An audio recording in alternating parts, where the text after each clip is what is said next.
My name is Olivia Parker. I'm 32 years old, and last month my own mother forgot to book me a room on our family trip. I realized it standing at the front desk of a beach resort, suitcase in hand, while the clerk frowned at the screen and said, "I'm sorry, there's no reservation under your name. I do see 2 rooms for your family, but nothing for you." My stomach dropped. I turned to my mom and my sister, expecting confusion, maybe an apology. Instead, they both looked away like I was some stranger causing a scene.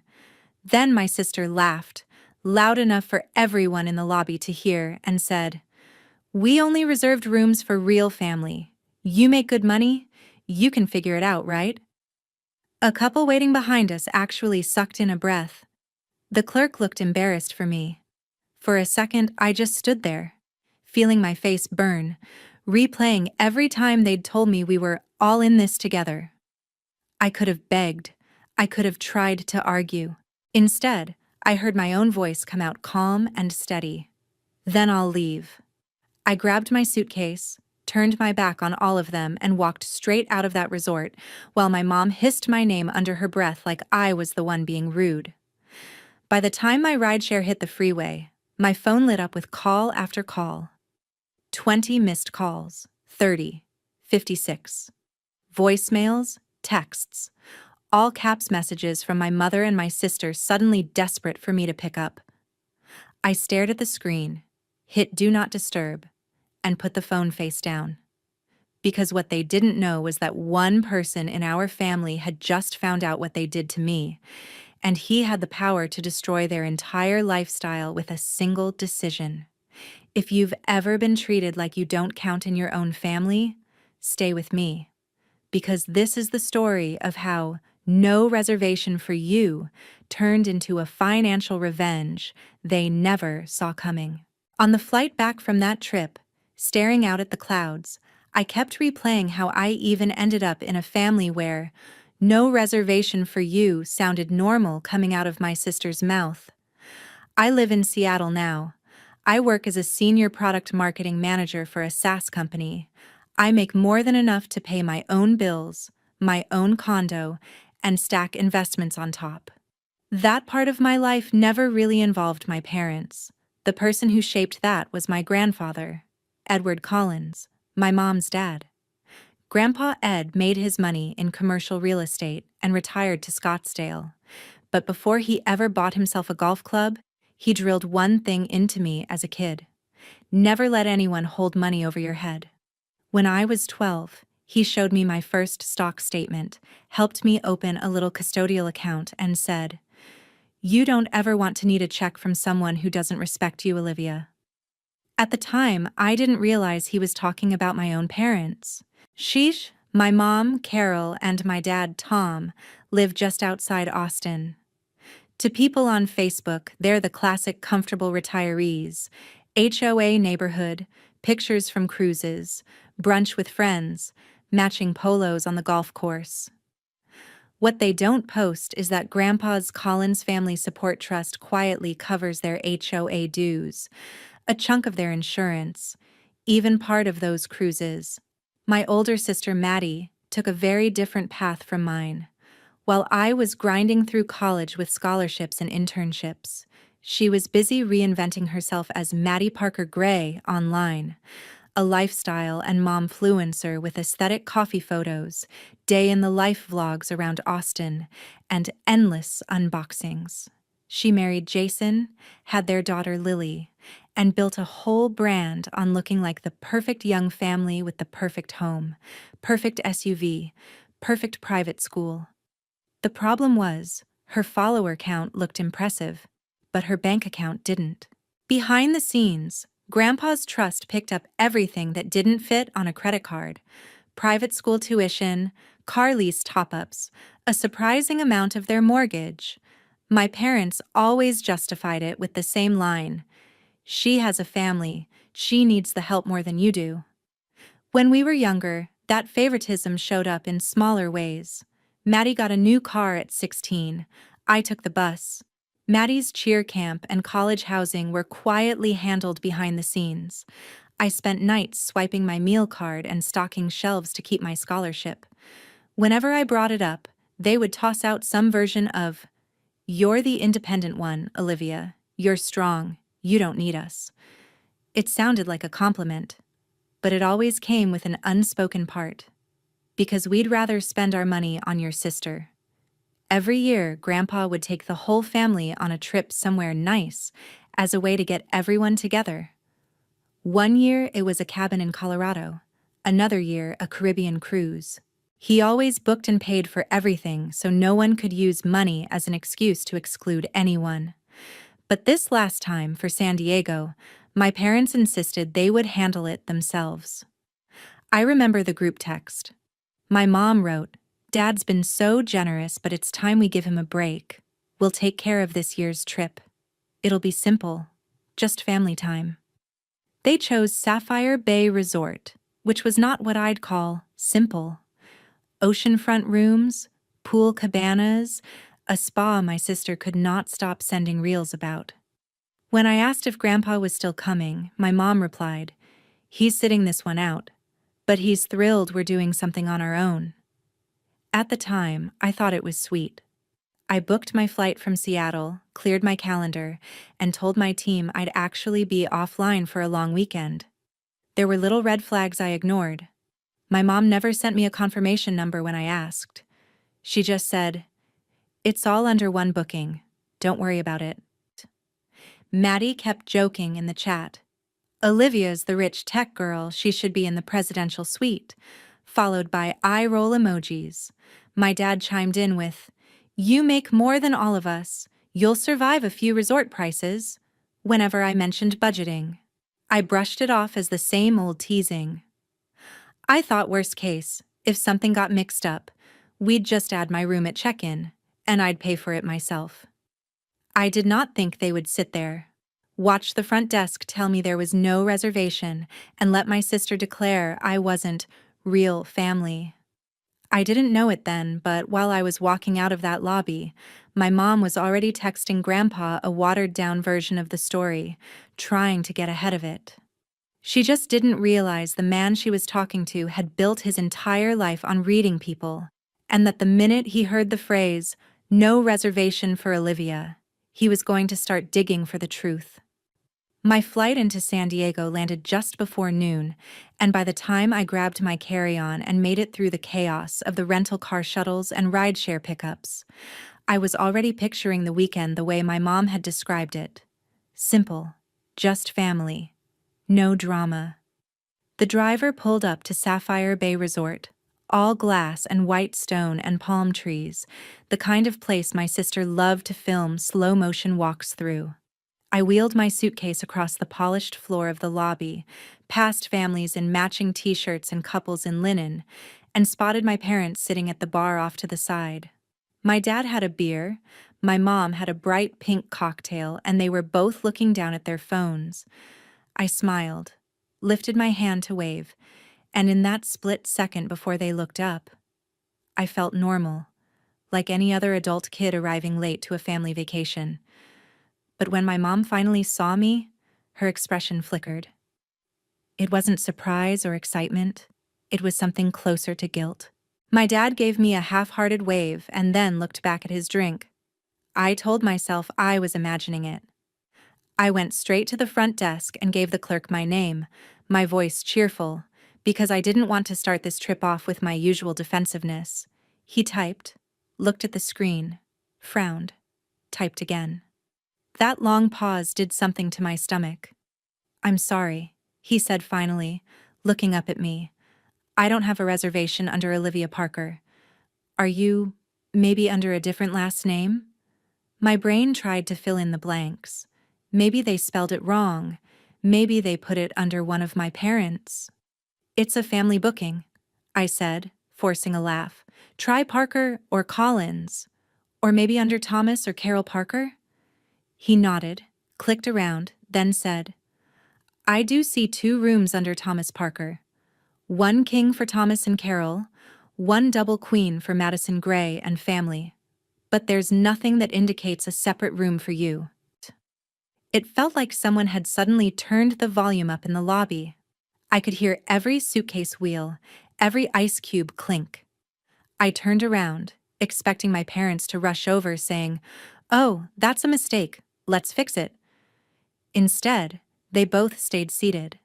My mom took a sip of her drink and pretended to be very interested in the TV above the bar.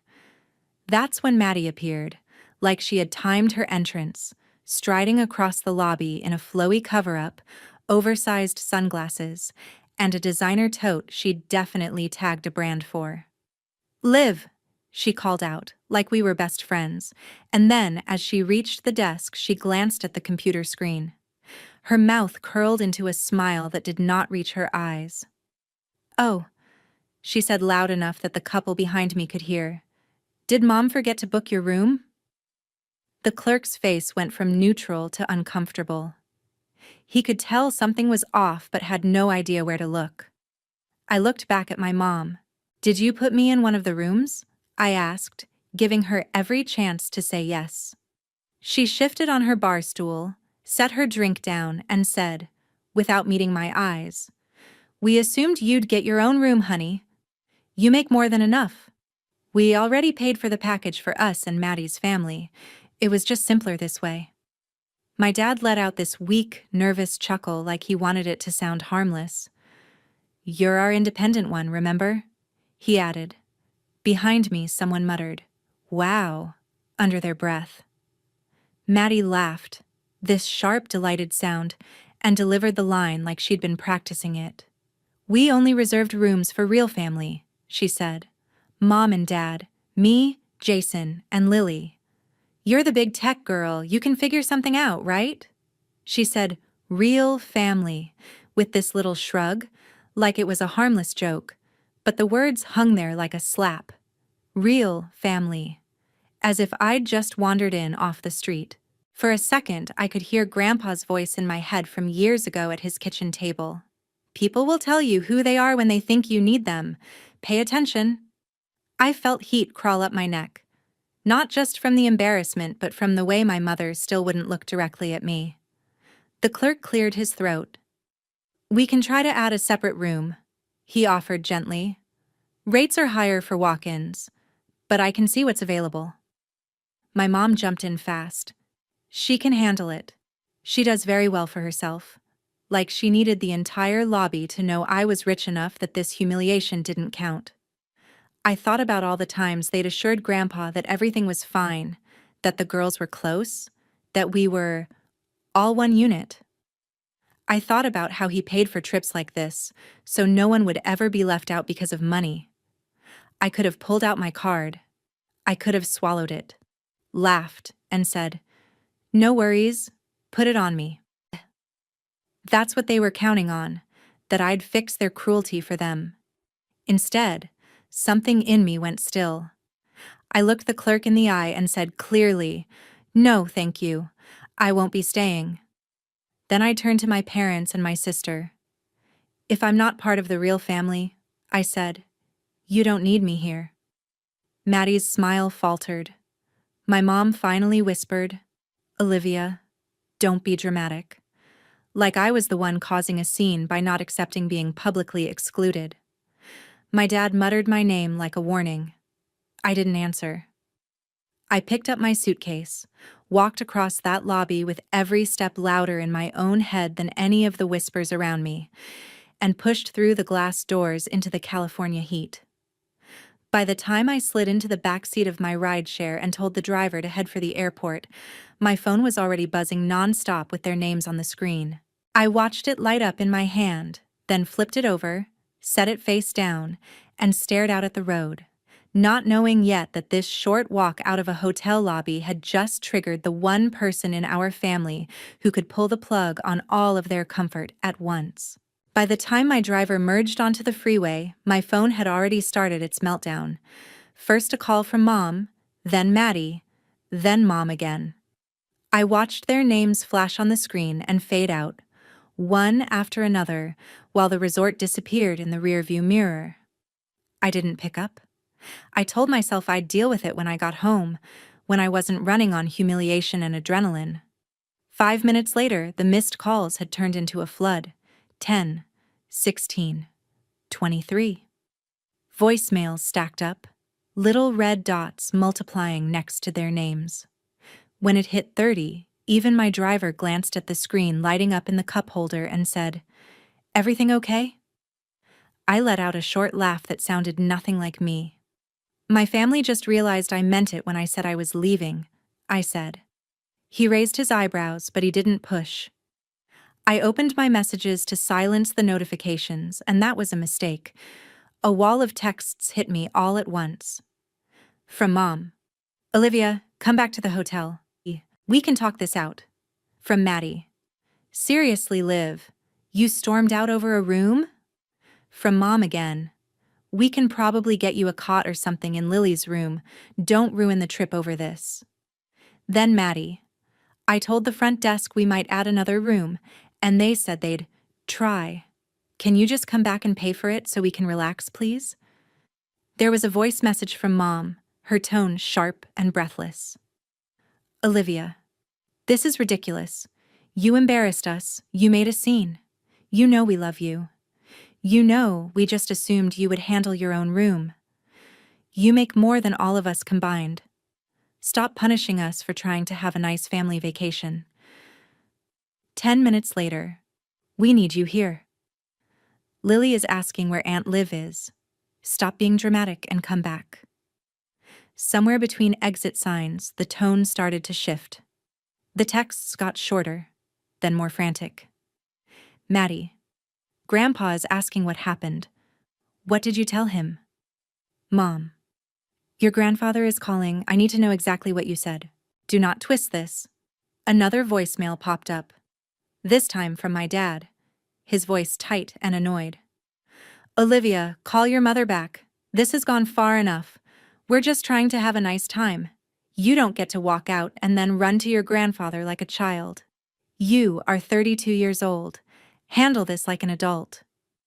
I stared at the word adult and thought about how I had just been treated like some extra guest at their party. By the time we reached the airport drop-off lane, the number on my missed call counter ticked up to 56. 56 attempts to pull me back into the same pattern where I swallowed their behavior and paid the emotional bill for it. I handed the driver a tip, grabbed my suitcase, and finally did what I probably should have done years ago. I scrolled past my parents' names, past Maddie and Jason, and tapped on Grandpa Ed. He picked up on the second ring. "Olivia," he said, and just the way he said my name made my throat tighten. I had only texted him a quick, "Trip is a mess, we'll call later," before I flew out. "Are you home already?" "No," I said, stepping out of the flow of people near security. "I'm at the airport. I never checked in." There was a pause. "Why not?" I took a breath and told him. Not with the dramatics my mother would accuse me of, not with the spin Maddie would put on it, but exactly, word for word, what had happened. The front desk, no reservation, my parents sitting at the bar. The phrase, "real family," dropping out of Maddie's mouth like it was nothing. The 56 missed calls. Grandpa did not interrupt. I could hear him breathing on the other end, that slow, controlled kind of breathing he did when he was trying not to say something he would regret. When I finished, he was quiet for a long moment. "And your mother said she assumed you would pay for your own room?" he asked finally. "Those were her exact words," I said. "She said it was simpler that way." He made a low sound, almost a laugh, but without any humor in it. "Simpler," he repeated. "Is that what she called taking my support and using it to exclude you?" I swallowed. "I didn't call you to ask you to do anything," I said, because I needed that to be clear. I couldn't keep pretending this was normal. I left. That's all. "You did exactly what you should have done," he said, and there was steel in his voice now. "You removed yourself. You told the truth. The rest is my mess to clean up." "Grandpa, I don't want to start a war," I said. He let out a breath. "Olivia, the war started a long time ago when your mother and father decided that one daughter would always be first and the other would always be fine. Today, they just finally said it out loud in front of witnesses. Listen to me carefully. I'm going to call the hotel. I'm going to ask some questions. And then I'm going to have a little chat with the rest of our real family. You do not answer their calls. You go home, you rest, you go back to work. I will handle this. I could picture him at his desk in Scottsdale, that old leather chair, the neat stack of trust documents he was always reviewing. If anyone knew how to pull receipts, it was him. Are you sure? I asked quietly. Because they already think I ran to you. Good, he said flatly. Let them. It will make it easier when they realize what their little stunt cost them. After we hung up, I turned my phone back over. More texts. More missed calls. One from my mom that read, "Grandpa is being dramatic. Do not tell him some sob story. You know how he gets." I almost laughed right there in line for TSA. She had no idea that the man she was calling dramatic had spent his entire career negotiating with people exactly like her. As I took off my shoes and slid my laptop into the bin, a new email notification appeared at the top of my screen. From Edward Collins. Subject: Emergency family meeting tonight. Required. I opened it long enough to see the first line. We will be discussing the future of the Collins Family Support Trust and the definition of real family. Then I closed my laptop, stepped through the metal detector, and for the first time in a long time, I felt like I wasn't the one who was about to be judged. That night, after my flight landed back in Seattle and I dragged my suitcase into my condo, the sky outside my windows was already dark. The city was a blur of lights and drizzle, the usual Pacific Northwest mood, but my head was still stuck in that blinding California lobby. I showered, put on sweatpants, made myself something to eat, and tried not to watch the clock. At 8 o'clock sharp, my laptop chimed with the familiar sound of a Zoom meeting starting. I took a breath, opened it, and clicked join. Grandpa's face popped up first, framed by the warm light of his home office in Scottsdale. He sat straight in his leather chair, white hair combed back, glasses low on his nose, wearing the same no-nonsense expression I'd seen in old photos from his real estate days. A second later, my parents' tile appeared. My mom's eyes were red like she'd been crying. My dad's jaw was set so tight it looked painful.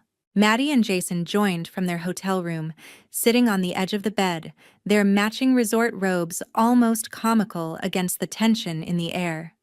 Finally, my own little square showed my tired face in the corner. "Thank you all for joining," Grandpa said, his voice calm but carrying a weight that made everyone else quiet. "We won't be here long, but we will be honest. That is non-negotiable." My mom jumped in immediately. "Dad, this is being blown way out of proportion," she said, her voice trembling. "Olivia overreacted to a misunderstanding. We were going to sort it out." "A misunderstanding," Grandpa repeated. He reached off-screen, picked up something, and adjusted his screen so we could see his desktop. A video window popped into view. "The general manager at Sapphire Bay was very helpful," he said. "It turns out longtime clients who book large family packages get a bit of extra courtesy when they ask questions." My stomach dropped. I knew what was coming. He hit play. There it was. The lobby. Me at the front desk. The clerk typing. The moment his face changed, the angle didn't catch every expression clearly, but it caught enough. It caught my parents at the bar, looking over and then deliberately turning away. It caught Maddie walking up, smiling, and then leaning toward the clerk. It caught the moment she said, with that little performative shrug, "We only reserved rooms for real family," and the way I froze before picking up my suitcase and walking out. The audio wasn't crystal clear, but it didn't need to be. You could feel what was happening even on mute. No one spoke while the video played. Even Maddie's usual constant fidgeting stopped. When the screen went back to Grandpa's face, his eyes were colder than I'd ever seen them. "So," he said, folding his hands. Carol, Tom, Madison, would you like to explain this misunderstanding to me? My mom swallowed hard. Dad, you know how these cameras are. They don't catch everything. We were joking. Maddie didn't mean... Do not insult me, he cut in, his voice suddenly razor sharp. I spent 40 years negotiating with people who lied for a living. I know exactly what I'm looking at. You humiliated your daughter in public while sitting 3 feet away and doing nothing. You built that trip on my money, and then used it to exclude the one person in this family who doesn't use me as a walking ATM. Tom finally spoke. We just assumed she'd pay for her own room, he said stiffly. She makes 6 figures, Dad. We're not made of money. We thought you'd appreciate us not asking you to cover another expense. You thought I would appreciate you weaponizing my generosity to cut Olivia out, Grandpa said. You thought wrong. Maddie let out a choked sound. Grandpa, I was kidding, she said, tears spilling over. It was a bad joke. I was stressed. Lily was tired. We had just gotten there. I didn't think she'd actually leave. Grandpa shook his head slowly. The joke wasn't that you excluded her, he said. The joke was that you believed there would be no consequences. Jason shifted uncomfortably beside her, his eyes flicking between the screens like he'd just walked into a business meeting he wasn't prepared for. Grandpa took a breath, then picked up a thick folder from his desk and held it up. I recognized it instantly, the Collins Family Support Trust. For years, he said, I have used this trust to help my family. I paid for schooling, houses, small businesses, medical bills, yes, even golf memberships and resort trips. I did it because I believed it gave all of you a safety net, not a weapon. He opened the folder, pulled out a document, and slid on his glasses. As of this afternoon, I have signed an amendment resigning myself as sole trustee of this fund, he said. My mom's face went white. Dad, what are you talking about? I'm talking about responsibility, he answered. From this moment forward, Olivia is the primary trustee. She has full authority over distributions from this trust to any of you. The silence that followed was almost funny, if it hadn't been my family. My dad actually leaned forward like he hadn't heard correctly. You can't do that, Mom blurted. We depend on that money. The HOA, my prescriptions, the cruise deposit, Lily's school. You're right, Grandpa said coolly. You depend on it. Olivia does not. Which is exactly why she should be the one managing it. She has shown she can live within her means and treat people with respect, without expecting them to buy her way out of bad choices. Maddie shook her head, tears streaming now. Grandpa, please, she said. Jason and I, this year was hard. Brand deals fell through. Jason's commission. And instead of tightening your belt, you filmed unboxings and let my money paper over the cracks, he said. Then you used my trip to cut your own sister out. You do not get to play the victim here. His eyes moved to my square. Olivia, as of now, you will receive full access to the trust statements and distribution controls. I've instructed my attorney to walk you through every step. You are not obligated to give anyone in this call a single cent. My heart was pounding so hard I could hear it in my ears. Grandpa, I don't want revenge, I said quietly, aware of everyone else listening. I just wanted them to stop treating me like an outsider they could use when it was convenient. This isn't revenge, he said. This is accountability. What you choose to do with that is up to you. My mom turned to her camera, her voice switching into the pleading tone she always reserved for when a credit card got declined. Olivia, sweetie, don't let him put you in the middle, she said. We're your parents. We've always done our best. You know your sister didn't mean to hurt you. You can just keep things as they are, right? There it was, the old script. The one where I was the reasonable one, the fixer, the buffer between their bad decisions and their comfort. I stared at their anxious faces, at Maddie's mascara streaks, at Jason's clenched jaw, and felt something settle inside me. No, I said. I'm not keeping things as they are. Grandpa's right. This isn't working. Tom's voice hardened. What exactly are you saying, Olivia? I met his eyes through the webcam. I'm saying that starting now, there will be no automatic distributions, I said. No more paying for cruises or private school or HOA fees or golf memberships. If any support comes out of this trust for you, it will be because it's truly necessary and because you've treated everyone in this family with basic respect. And until I see that, I'm freezing everything. Maddie gasped. You can't do that, she said, echoing my mom's words. Lily is not the problem here, I said, my voice softening just a little. You are. You don't get to hide behind her while you use Grandpa's money to keep pretending your life is something it's not. My mom started to cry again, this time out of sheer panic.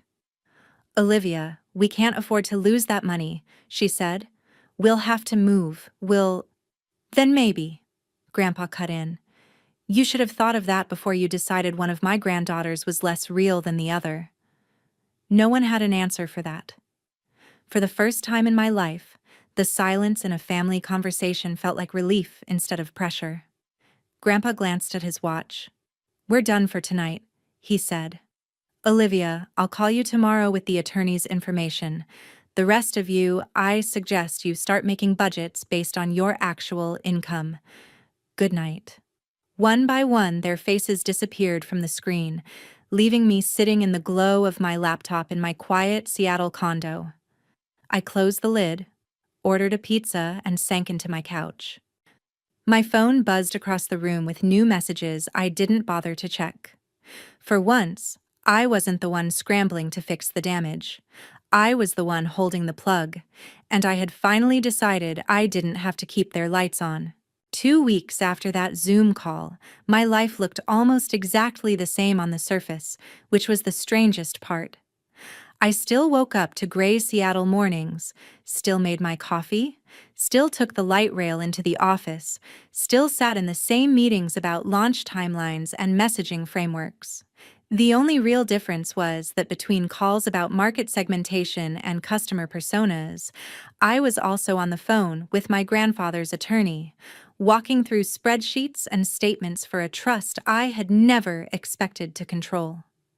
The Collins Family Support Trust dashboard sat in its own tab on my laptop, all neat columns and numbers that suddenly had real faces attached to them.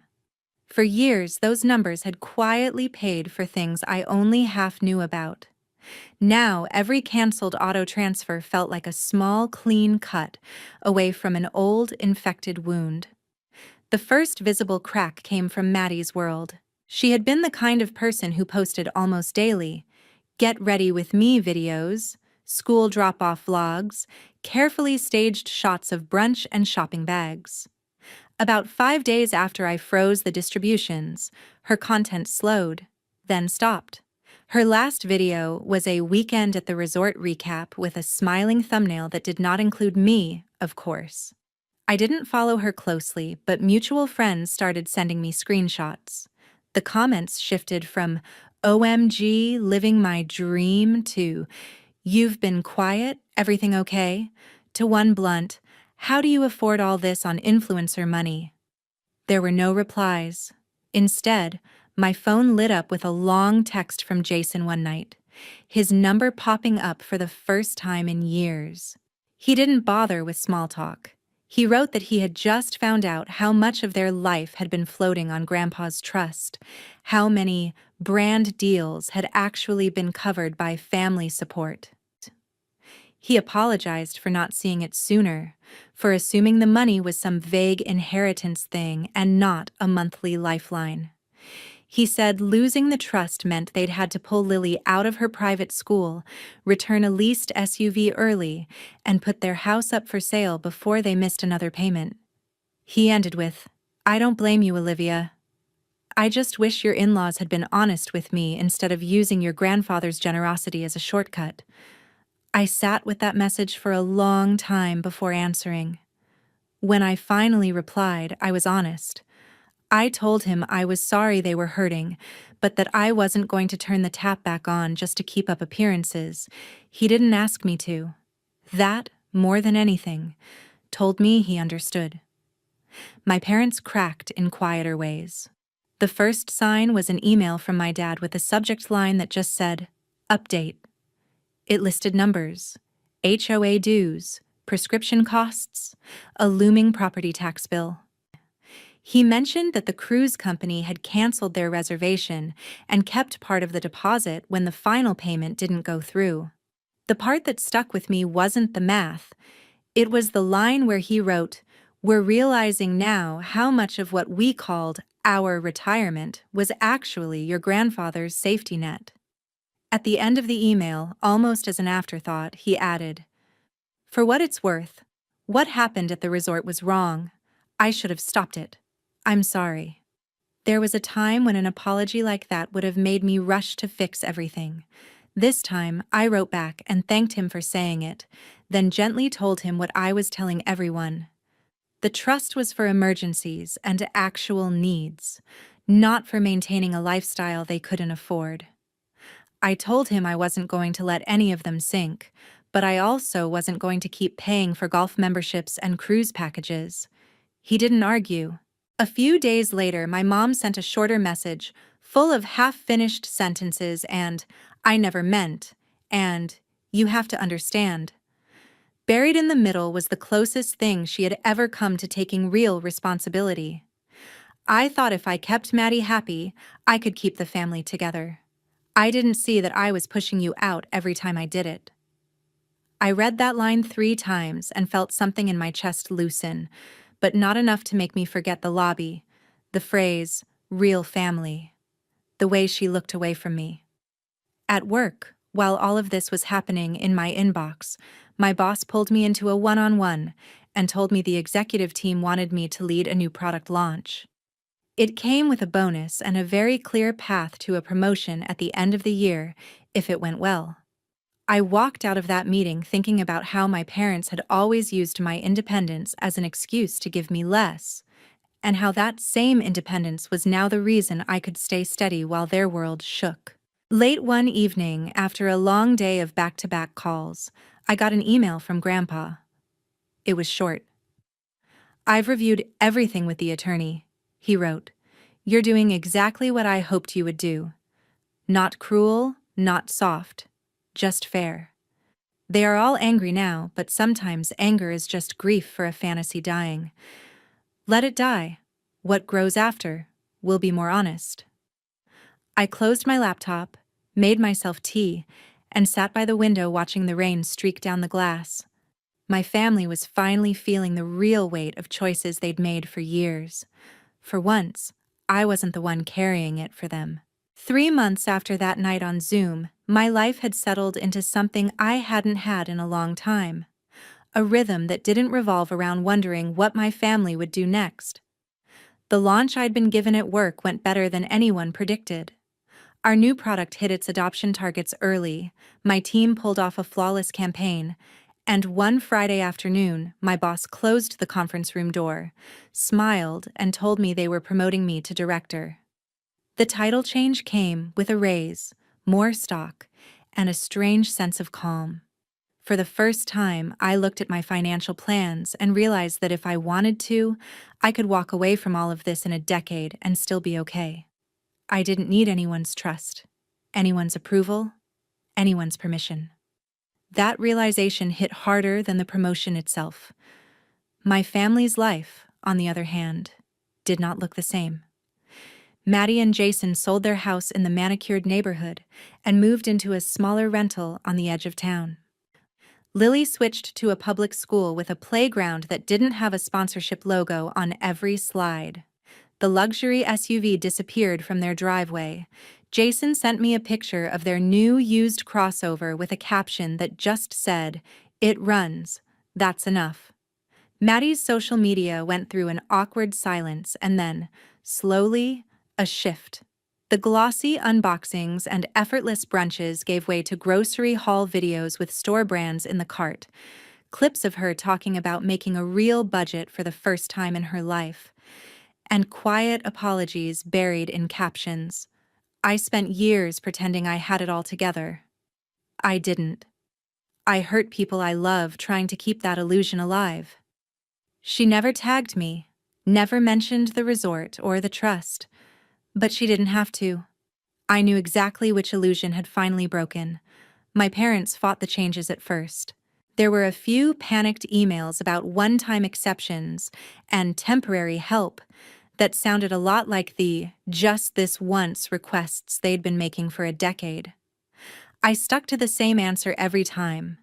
The trust was there for true emergencies and basic needs, not for keeping them in a house or a social circle that no longer fit their actual income.